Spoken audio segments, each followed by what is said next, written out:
Kemi një mbledhje si shpejt. Nuk ka ndryshim, sërish do ta kemi pra kandidatin zonjën Albulena Haxhiu. Sigurisht që votimi i fshehtë nuk është shkelje as ligjore, as procedurale, edhe besoj që do të shkojmë në njëjtën formë. Subjektet politike tashmë i kanë qëndrimet e veta, unë nuk e kuptoj pse nuk hyjnë në votim të fshehtë. Dhe ndoshta kjo na shtyn në idenë asaj që ata mund të kenë frikë ndoshta nga deputetët e tyre. Mirë, po nuk e besoj këtë. Pra, të shkojmë me votim të fshehtë. Vullneti i deputetit është vullneti i qytetarëve.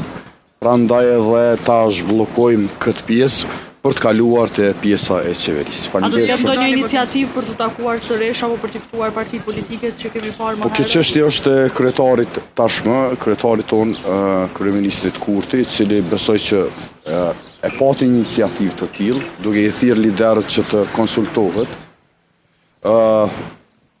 Kësa iniciative ju përgjesh vetëm një, domethënë, subjekt politik, siç është Partia Demokratike e Kosovës, pra kryetari i saj zotri Krasniqi, ku diskutimet kanë qenë transparente.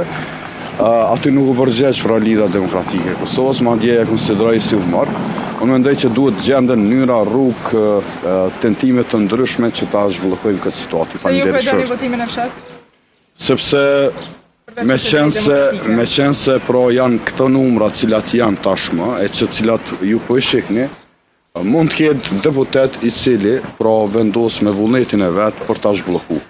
Sepse subjektet politike pra kanë qëndrimet e tyre mbajnë anë, ndoshta thash në vullnetin e tyre politik, mund të jetë ndonjëri i cili pra vendos që ta zgjedh kryetarin e kuvendit, të konstituohet pra kuvendin tërësi dhe të vazhdojmë procedurën tjera. Pra ju nuk keni biseduar me ndonjë deputet individualisht, po hamendësoni që mund të ketë të tillë? Po ne po e lëm në vullnetin e lirë të deputetit, vullneti i lirë i deputetit është vullneti qytetarëve. I falenderoj shumë.